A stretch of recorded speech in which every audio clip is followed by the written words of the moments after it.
Bonjour, assalamu alaikum, chers internautes de Presse Afrique et de Sen PM TV. Yéen ñi taamu seen magazine Voix d'avenir ngeen sopp ko di ko seetaan di ñu topp maa ngi leen di nuyu di leen jox seen wàccuwaay ñu ñëwaat ak yéen ci beneen numéro Voix d'avenir. Alors bien avant ñu commencer dama bëggoon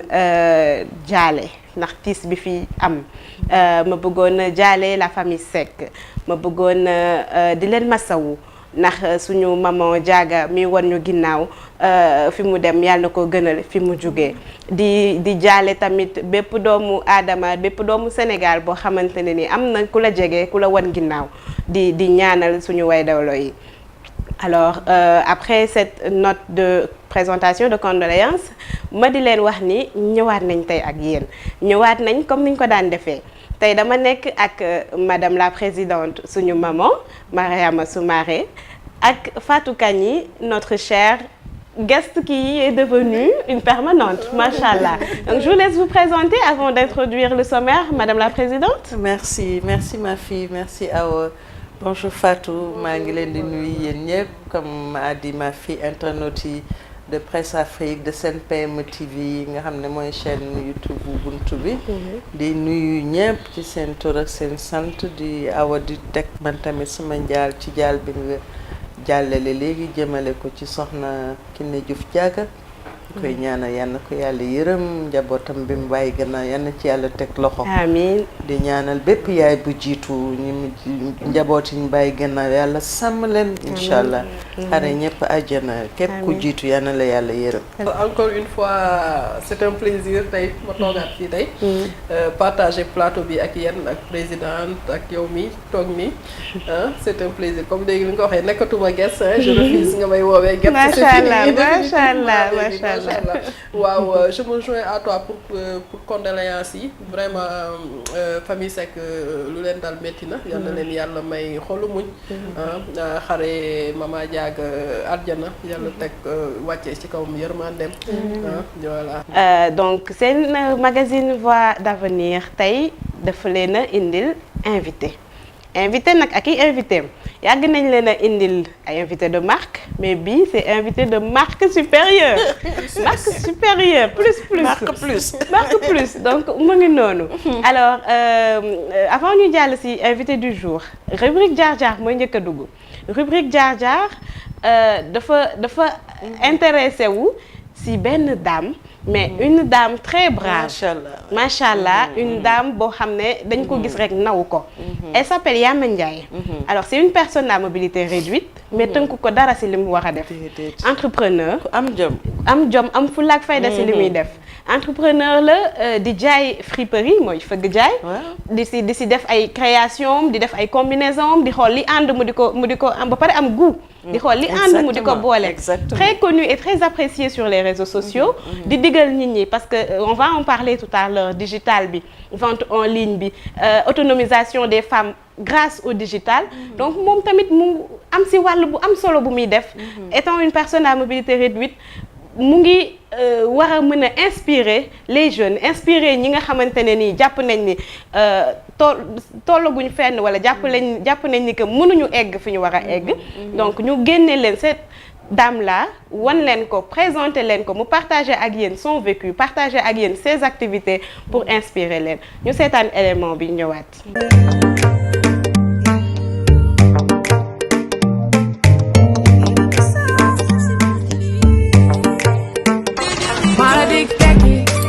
Namli dina ñëw yaw galabul xadi hinga masare maradik teki namli dina ñëw yaw galabul xadi hinga masare. Asalaamaaleykum mbokku internetu waa Presse Afrique TV HD yëpp maa ngi leen di nuyu ak waa buntubi.com maa ngi leen di nuyu yéen ñëpp kenn ku nekk ci turam ak santam man nag Yama Ndiaye laa tudd Yama Ndiaye femme handicapée maa ngi dëkk fii zone de captage maa ngi yëngu ci lu bare nga xam naa ci biir question yi dinañ gën a xuus ci sama jaar-jaar ak sama ba fii ma yegsi. waa chaque jour ak obstacle bu bees parce que bi may débuté c'était pas facile c'était pas facile ñaari junni laa débuté des fois da ngay wax ne nit ki 10 000 francs loolu mu ne la lu ma ci mën a def man ñaari junni laa débuté lii du jaayuma woon lii fataaya laa doon jaay ak neem ak ay ñebbe ton ndambe yooyu ndékki yooyu laa doon jaay yàlla di def yëfi di may dox partout di dox partout ba dugg si fëgg jaay bi ba ma yegg si fii ma yegg si mais obstacle li ma ci njëkk yi ma si gën a dajanteel mooy dañ lay leb duñ la fay benn te wala nga wax leen ne leen lii lay jar ñu ne la non duñ ko jëndee lii loolu sax amul problème parce que njënd ak jaay la kenn ku ne yaa xam ne nga amee sa bagage mais yi ma ciy jànkuwanteel mooy dañuy jël sa bagage duñ la fay doo ko mën a wax te koo ci fayee ko mu mere la yooyu c'est pas facile léegi ma génn comme tout récemment mois de décembre bi dama génn def accident dama génn dem jënd bagage bay wëññeeku def accident sama bopp bi toj fii si ginnaaw ba dañ ma mujj ñaw dañ ko mujj wat na ñu ñaw ko xam nga yooyu yëpp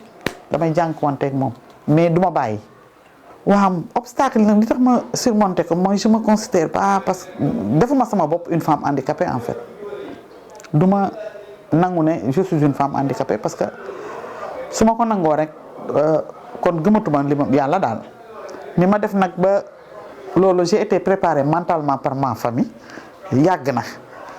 xam nga bu fekkee da nga am famille boo xamante ne dañu julli te buñ la waxee lii ñëw ne la lii ak lii di nga jànkuwanteeg moom bu yegg see da nga koy mun. souvent dañuy wax ne l'handicap c'est dans la tête fii la ci bopp d'abord li ma sol yëpp friperie la te comme su ma ko waxul kenn du ko xam mais friperie dafa doon loo si friperie bi c'est de l'or comprendre nga léegi nag yow pour ñi nga nekkal jox la cër yow yaay njëkk jox sa bopp cër man sama followers yi liñ may bëgg-bëgg yëpp su ma leen waroon ñàkk fayda wala valoriser wu ma sama bopp non am nañ mat gu toll duñ taxaw ci man bari naa followers nag macha allah wax dëgg yàlla mais mosuma ci woon kenn loo xamante ne di nga ma ko xeebe wala di nga ma ko yebe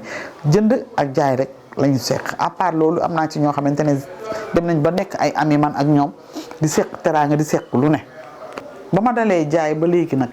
ñaari yoon laa si mës a am soutien benn bi mooy dama inondé woon. daaw jéeg inondation bu métti bi amoon dama si bokkoon bi ma si inondé maa ngi gërëm sama benn ami Facebook Maria Diop journaliste la moom aussi écrivaine moom moo organisé woon benn collecte de fonds pour man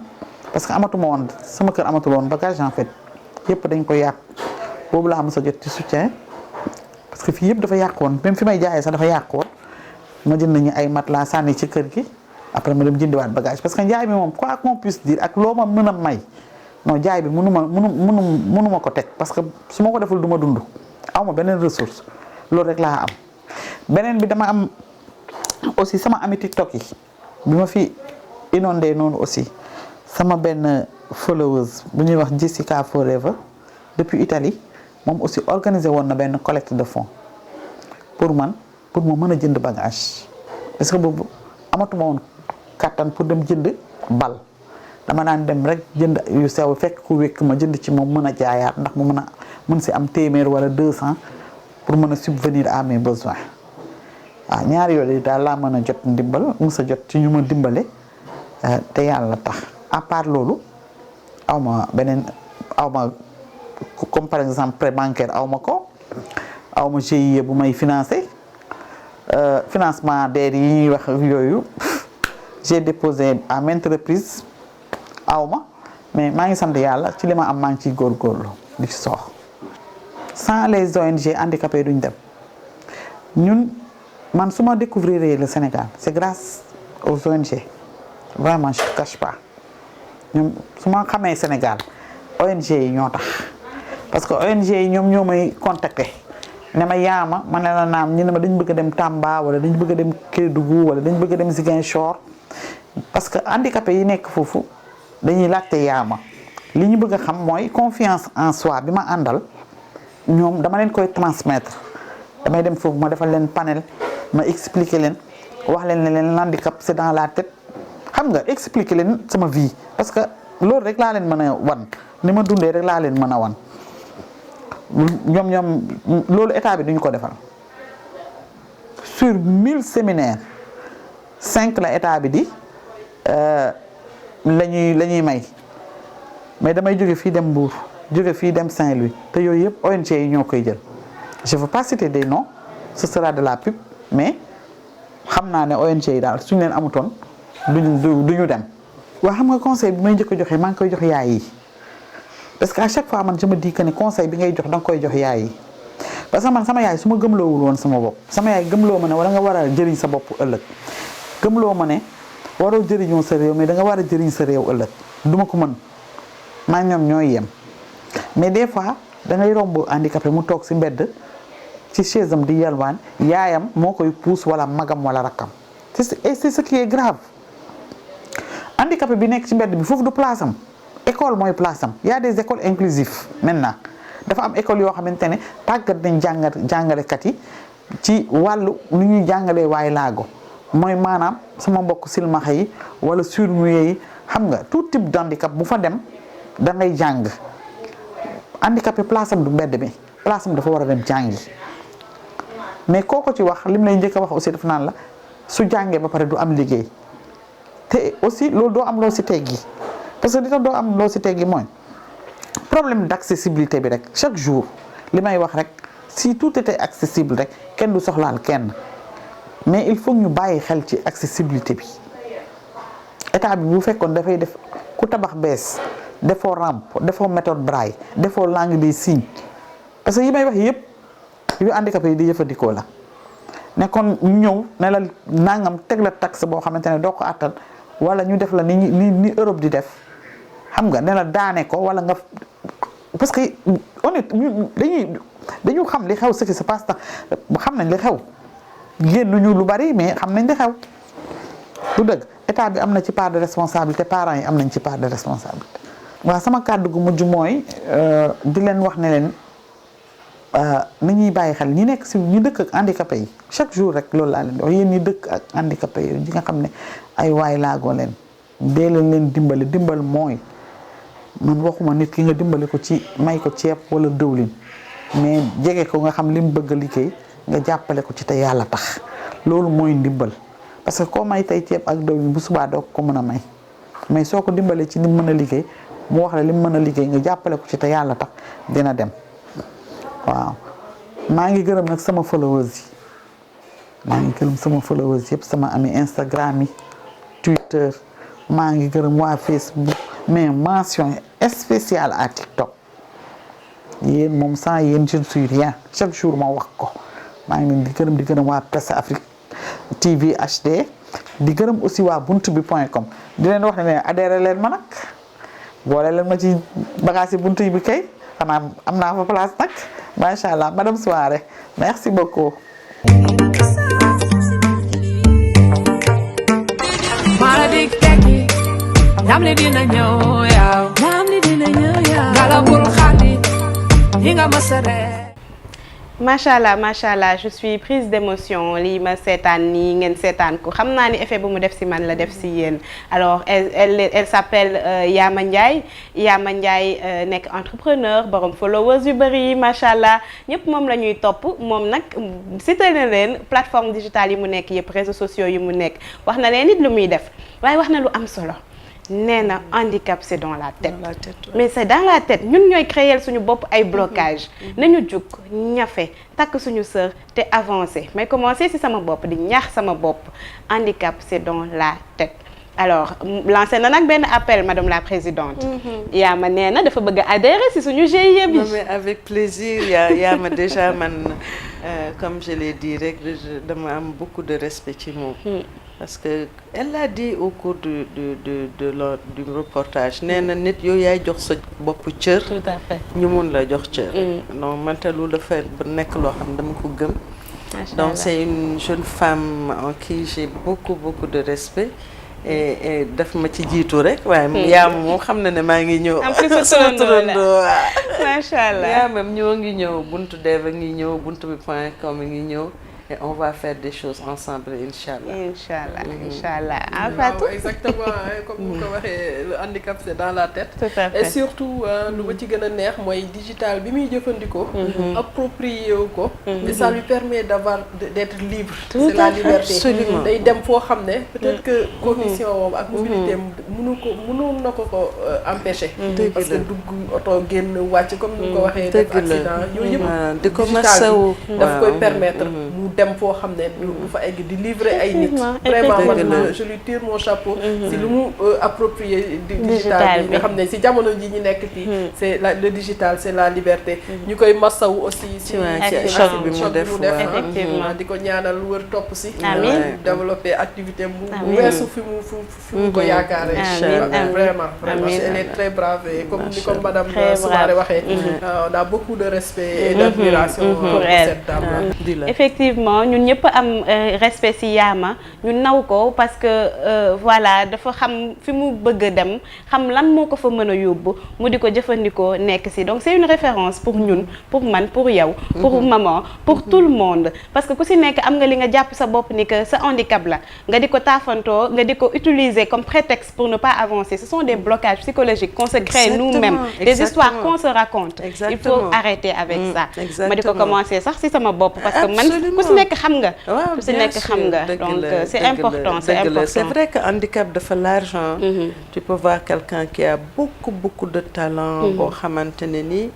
mais def dans sa tête fabriqué wu des limites tout à fait ba nga xamante du mun a mettre à profit les talents yi ko yàlla jox yëpp pour mu avancer en tout cas képp ku nekk dans cette situation je crois que c'est le moment de se réveiller quoi secouer wu Yaama Ndiaye mi boo ko xoolee war na la yee nga jóg defi comme moom quoi en tout cas j'invite tout un chacun à s'inspirer de son passage là dans ce magazine xool dox ko déjà jox ko cër jox ko naw ko ni mu ko war a nawee mais mu servir de leçon pour nga jógaat quoi dëgg la et grâce au digital on arrive à atteindre suñu cible exactement ndax lii tey émission bi yéen a ngi koy seetaan Sen PM TV YouTube di ko seetaan Presse Afrique seen chaîne YouTube également di ko gis ci réseaux sociaux yi donc digital moom mooy tax ñu mën a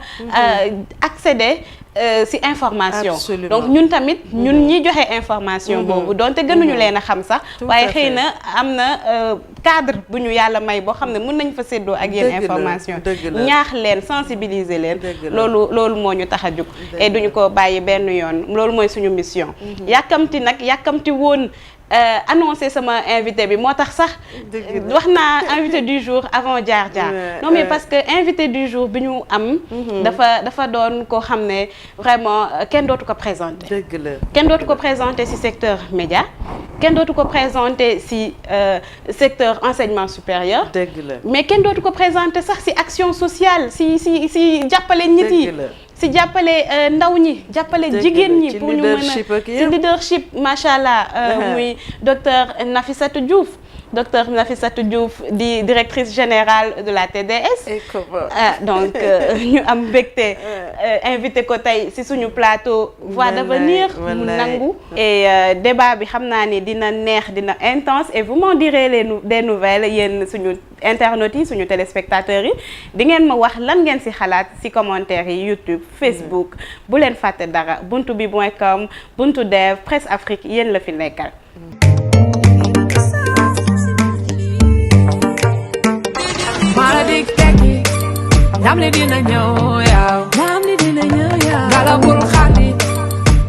Docteur Nafissatou Diouf, merci d'avoir répondu à notre invitation. Merci beaucoup Awa si invitation bi ngeen ma invité fii ci Voix d'avenir donc nekk benn créneau boo xamante ne ni dafay fexe ba en tout cas ñu gën a xam ñan ñoo nekk ci wàllu ci wàllu liggéey yi rawatina nag ñun tey ci wàllu numérique xarala yu yees yi ñu war a xool nan la ñuy gën a mën a fësale li ñuy def ba jigéen ñi surtout ak ndaw ñi gën ci mën a maanaam tibb ak root ba fi ñu bëgg dem ci développer dëkk bi ñu développer ko donc vraiment maa ngi lay gërëm di gërëm soxna Marianne ak it Fatou mi nga xamante ni tey ñoom laa seqal waxtaan bi. Merci beaucoup. Alors xanaa ma bàyyi leen rek ñoom it ñu daal di entamer les questions et puis gën la remercier ci sa présence parce que c'est un honneur que vous nous faites d'avoir répondu à notre invitation ñu di la ci sant di la ci gërëm. docteur Nafissatou Fatou. waaw merci Awa ñu lay jaajëfal di am mbégte tey di dalal docteur Nafissatou Diouf. di ko remercier ci disponibilité bi bu mu ñu may tey pour ñu am occasion discuter ak moom partager information yu bëri ak ñi seetaan Voix d'Avenir ci buntu Dev ak Presse Afrique question bi may njëkk poser docteur mooy lan moo war a mën a nekk comment dire kiiwu digital pour accès information ak éducation ci jamono yi ñu toll tey lan moo war a nekk rôle am wala moom war a nekk taxawaayu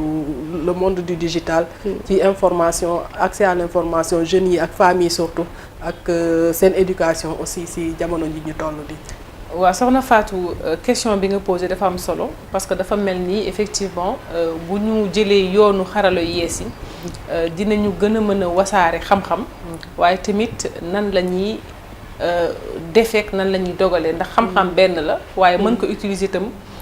ba nga xamante ni mën na jariñ askan wi mën na jariñ d'abord ki nga xam ne moom mooy ut xam-xam bi mais aussi askan wi lu am solo la pour répondre sa question dama naan xarala yu yees yi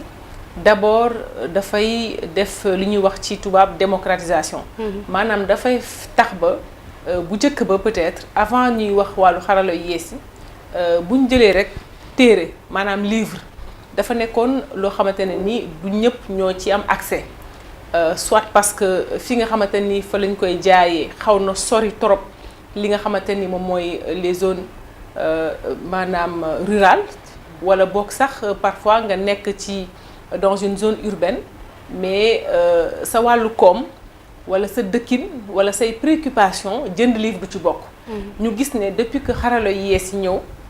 kenn soxlatul presque du ma ne nag kenn soxlatul livre parce que man d'abord je suis une femme de lettres donc man damay prôner li nga xamante ni mooy toujours lecture ak xam-xam par les livres. mais li ma bëgg wax foofu mooy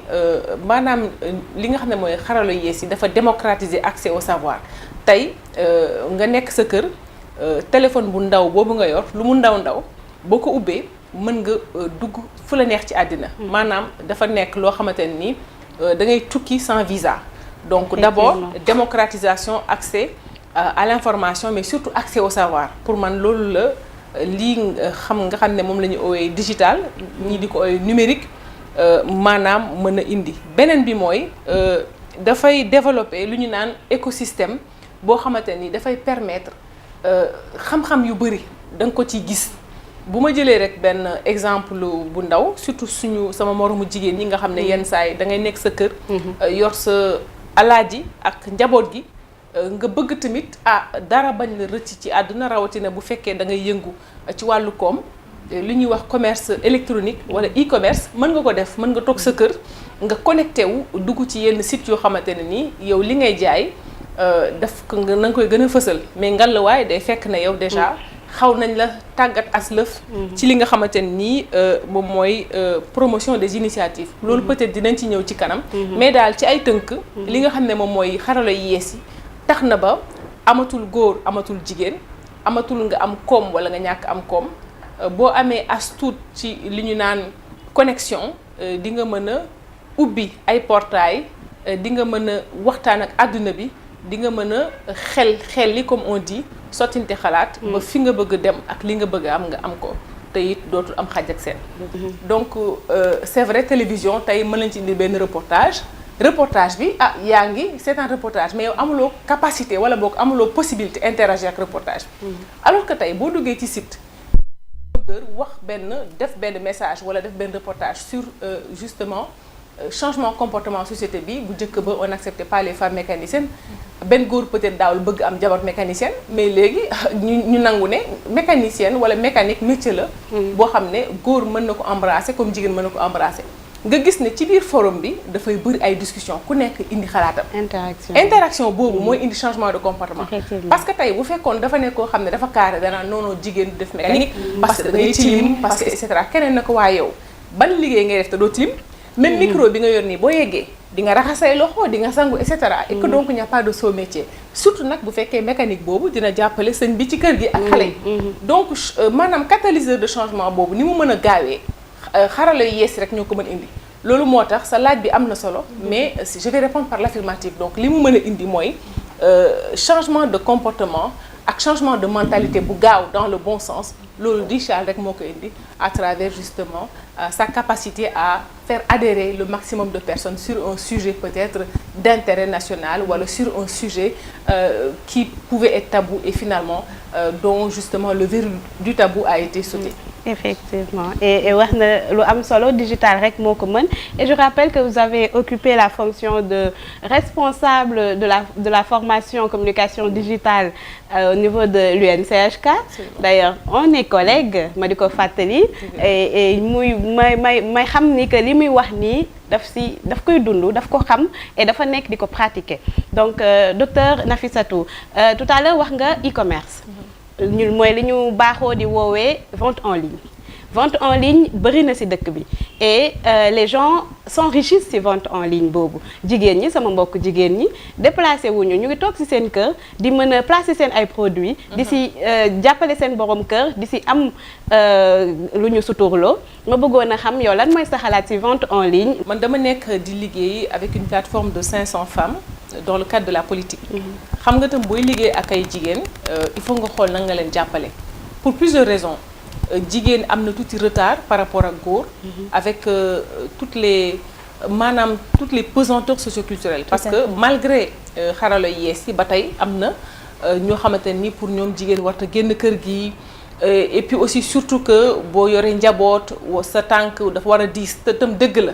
donc ci yooyu yëpp donc boo yoree njabootu jigéen il faut que nga gën leen mën a tàggat donc li ma leen doon wax dama leen ne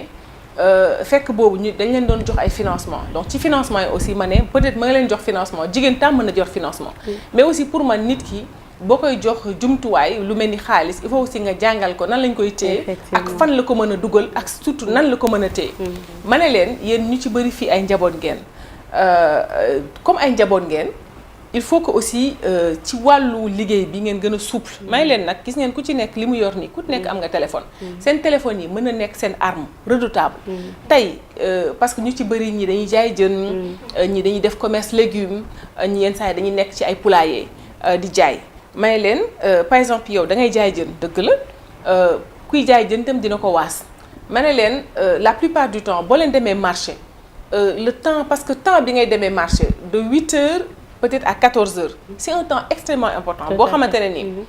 boo xëyee war nga sang sa doom mu dem jàngi donc am na koo koy bàyyil koo xam ne peut-être que li mu war a def ci moom yëpp mënu ko def ma ne leen il faut ngeen xam ne donc dem chaque jour marché mënatul nekk da ngeen di tànn peut-être 2 jours dans la semaine ngeen dem marché yeneen jours yi vous invitez ñi nga xamante ni surtout boo xasee ba am une certaine clientèle ngeen invité leen ngeen ne leen écoutez donc man mën naa la waasal jën mën naa la jaay jën bi mais dama la koy livrer après loolu mën nga liggéey ak peut-être ñi nga xamante ni peut-être ñoom seen xam-xam màcc na ci nan la ñuy defaree ay contenu nga def ay visuels on est dans le cadre du marketing digital nga defar ay visuels defar même ay bandes annonces yoo xamante ni après mais boo amee WhatsApp une plateforme comme WhatsApp tu peux avoir 1000 clients mais nga lancé ko c'est ça nga ne waaw man de soxna Nafissatou damay jaay jën damay waas jën donc je vous donne rendez-vous de tel jour à tel jour mën naa la livrer da nga may jox rek man sa adresse et donc dinaa présent marché ñaari fan ci semaine bi par exemple les jeudis et les samedis mais li ci des yëpp damaa ngi sama kër mais tey yow mën nga ma wax comme yow da ngay liggéey mën naa fekk sa kër sa yaay wala sa jànq ma jox la sa xaalis xaw ma nga jox ma xaalis ma livrel la may leen donc loolu tey mën a nekk loo xamante ni aussi mën lañ leen ci former donc pour man li nga xamante ni tey am na mooy entrepreneuriat bi pour man xarala yees yi daf ko gën a yombal mais aussi effectivement nag au préalable bu ñu naxante bu ñu nax suñu bopp il faut que ñu former tàggat jigéen ñi te ci formation boobu nag xam naa dinañ ci ñëw nekk na aussi loo xamante ne ni yombut pour plusieurs raisons parce que formation d'abord dafa laaj dal formation aussi dafa laaj yenn jumtuwaay premier jumtuwaay bi aussi mooy nga xam as tuut ci wàllu bind ci wàllu wax nekk na loo xamante ni aussi nekk na ay gàllankoor yoo xam ne ba tey dañ koy ñun ñi nga xam ne dañuy jëflanteeg jigéen ñi dañuy jànkoonteeg gàllankoor yooyu mais comme je dis lépp loo xamante ni maanaam gis nga ko comme problème presque comme tubaab bi li muy wax un problème posé et à moitié résolu. Donc yooyu yëpp pour ma et puis aussi jigéen yàlla may ko capacité de résilience boo xam ne. de yaakaaroo leen ni war nañ dugal formation ci cursus académique bi formation au digital ak actualité ak nu ñu actuellement na digital mel. ni xale yi amee accès. keroog sama doom bi mu ngi tooñ rakkam naan ko xamul télé ni YouTube la xam. si la juddoo mu naan ko man kasetu Dora laa doon dugal te yow léegi xamoo sax luy lool donc c'est xale yi si la ñu juddu et j'ai remarqué que keroog madame la présidente ci forum premier emploi bi j'ai reçu beaucoup de jeunes beaucoup de femmes yoo xam ne am na ay yu nekk ci internet bi xamuñu ko ils ont un déficit man dama affaire xaloon man maa leen doon won ma ne leen yéen man bi may dem université internet amul woon yéen tey man maa leen gën a am accès internet chat GPT xamuñu ko yenn détails yi xamuñu ko donc alors que c'est des jumtukaay yoo xam ne la mën nañ ko utiliser ñoom non seulement ñoom mais mën nañ nekk ñoom comme ni nga ko waxee relais peut-être ci seen parents yi ci famille yi est-ce que yaakaaroon ni war nañ tey dugal ay module ci kii bi ci suñu comment dire programme scolaire du plus bas âge maternel comme que xale bi maternelle la nekk ba ci kaw parce que ñoom léegi duñu ci maîtriser war nañ ko gën a war a mën a utiliser à meilleur escient. waaw soxna Fatou question bi nga posé daf may indil benn réflexion boo xam ne je pense que depuis 2013 État du Sénégal non seulement enclenché na réflexion bi mais indi na benn solution à travers l'université numérique Cheikh Hamidou Kane d'abord parce que xam nga sax yow yaa ngi ñëw à un niveau scolaire mais même à un niveau universitaire parce que le bac c'est le premier diplôme universitaire même à un niveau universitaire da nga daan gis koo xam ne dafay bu amee bac day dem ba am bac du mës a gis ordinateur wala du mës a laal ordinateur pour plusieurs raisons notamment des raisons socio-économiques et effectivement loolu tey depuis l'avènement de l'université numérique Cheikh Hamidou Kane nekk na loo xam ne dañ ko institutionnalisé maanaam dañu ne nit bu amee bac lu mu néew day yor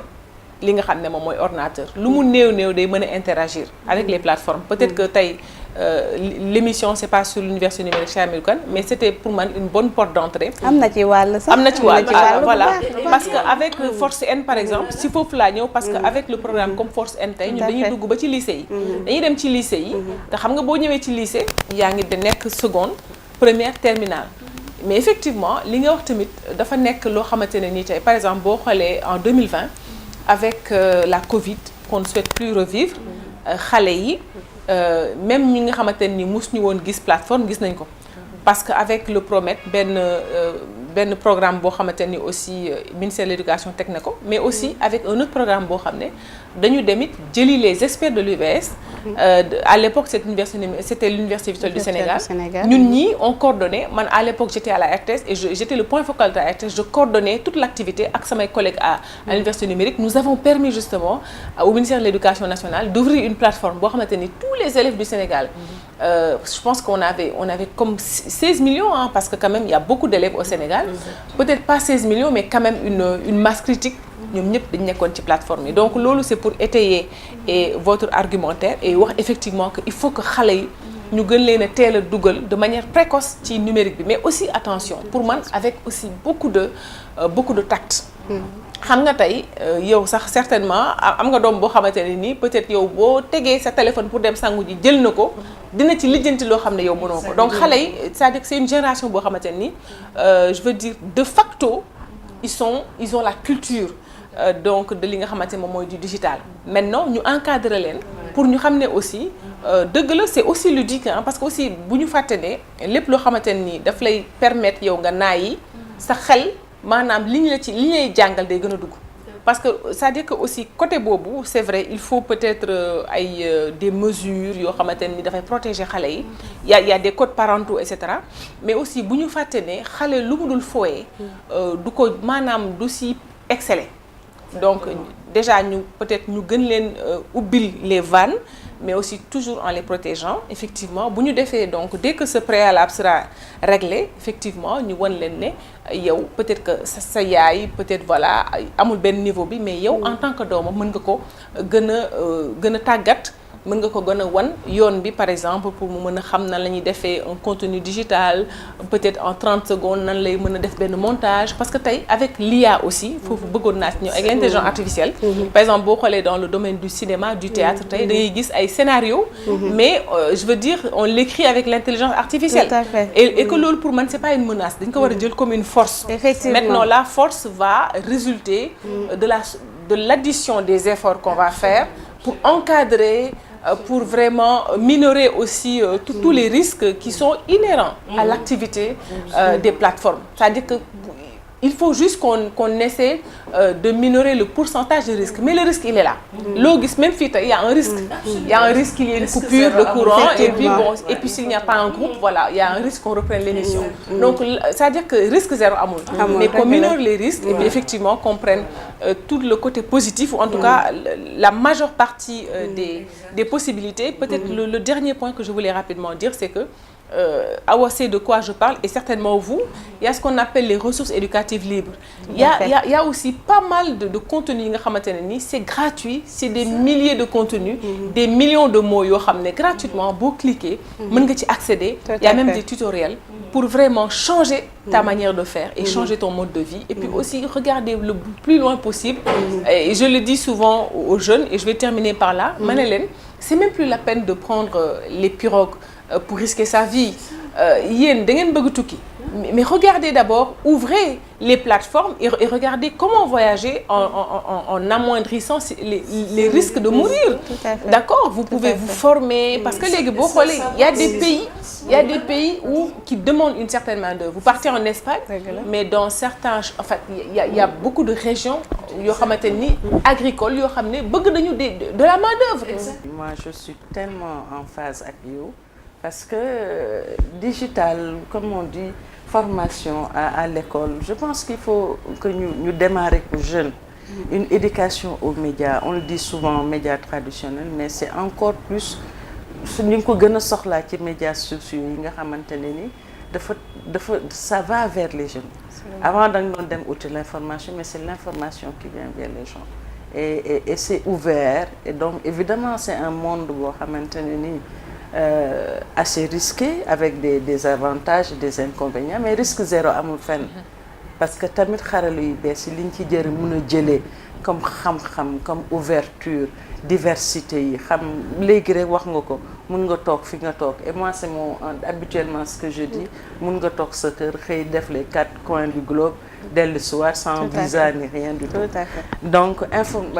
c'est d'autant plus important léegi yaa ngi yëkkati waxi université numérique bi juste avant votre arrivée j'étais en train de discuter avec Awa parce que y a benn formation bu ma bëgg a defaat donc pour compléter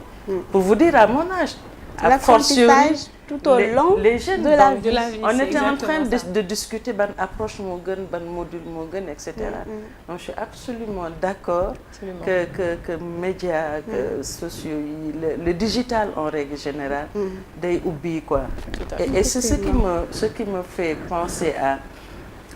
fii Sénégal damay gis toujours jeunes yi dañu am habitude di jënd di jaay te le digital dafay propulser créativité. Donc ban conseil nga mën a wax ci jeunes yi ñu bàyyi dem jënd 1000 francs jaay 2000 parce que les Sénégalais sont smart quoi,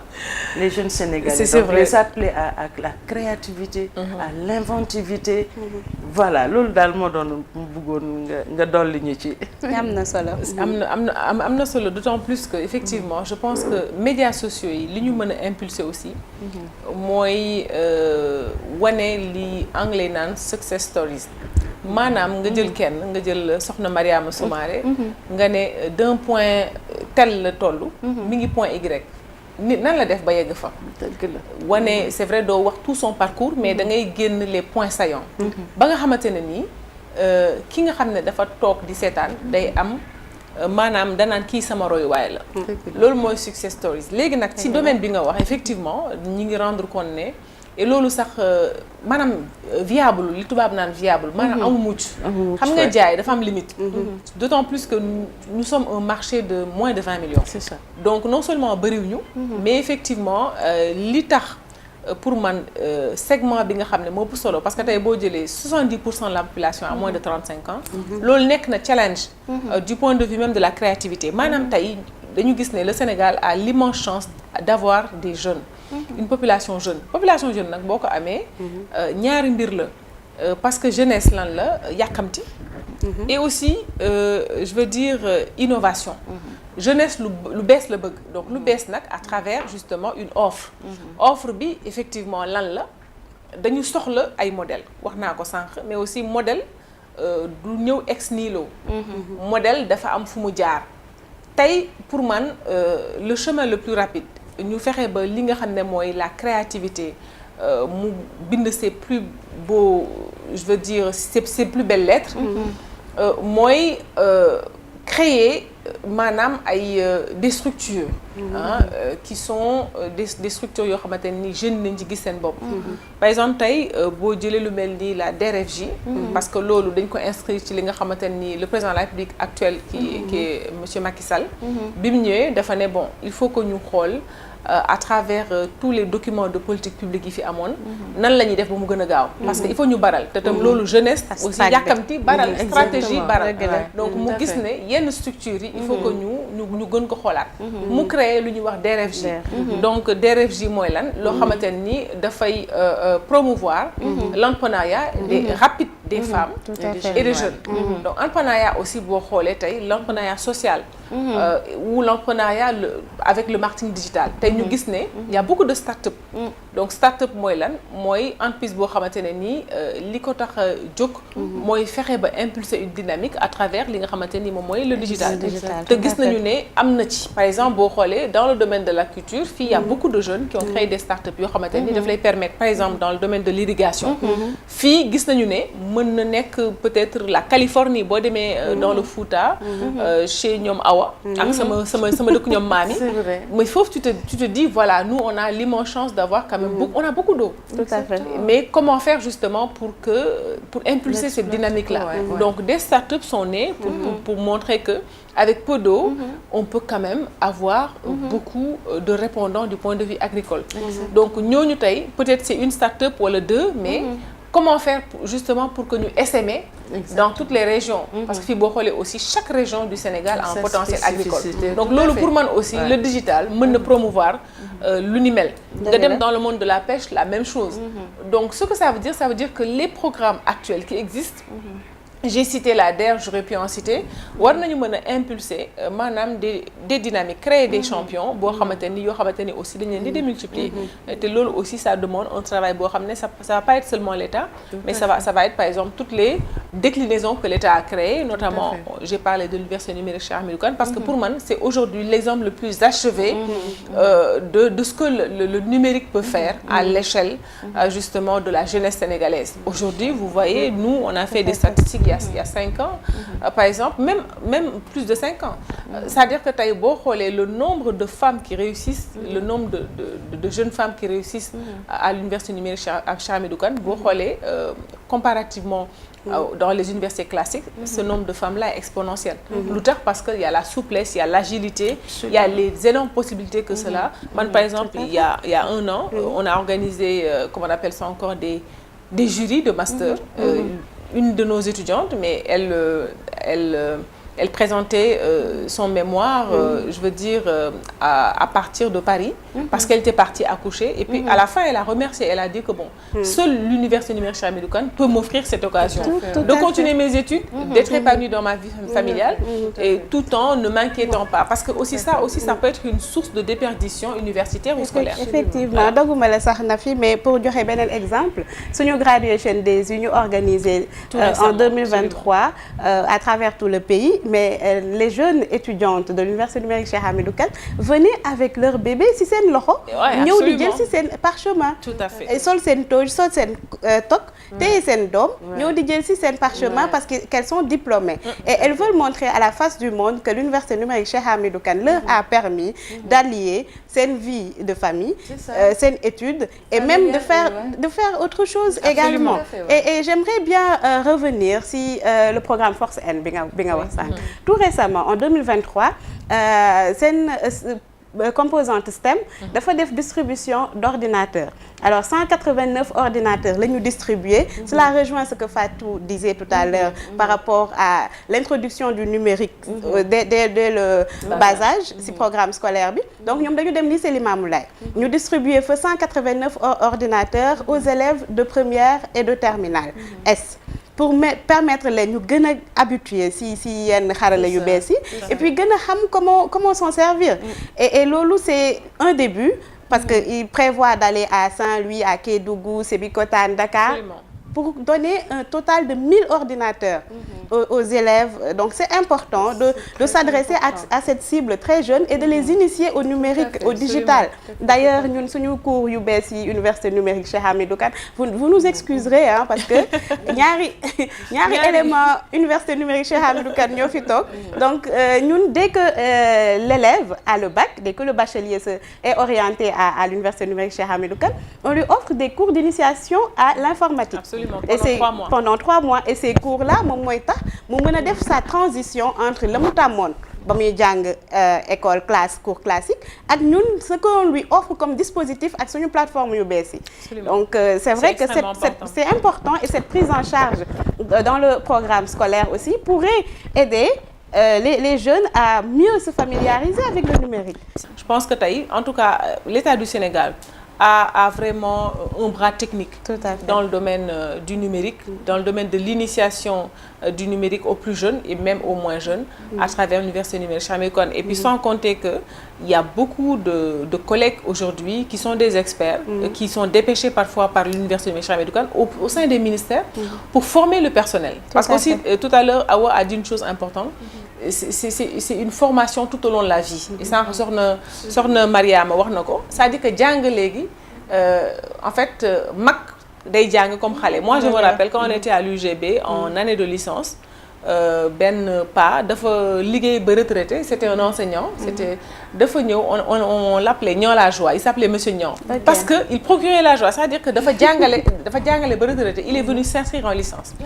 Et ça c'était extraordinaire. Et là maintenant avec les plateformes, vous restez chez vous, vous formez, vous avez de jeunes collègues ou de jeunes camarades et puis ça passe parce que loolu jàngale rek, c'est-à-dire que jàng rek moo ko mën. Donc vraiment c'est une puissante révolution très douce. Effectivement.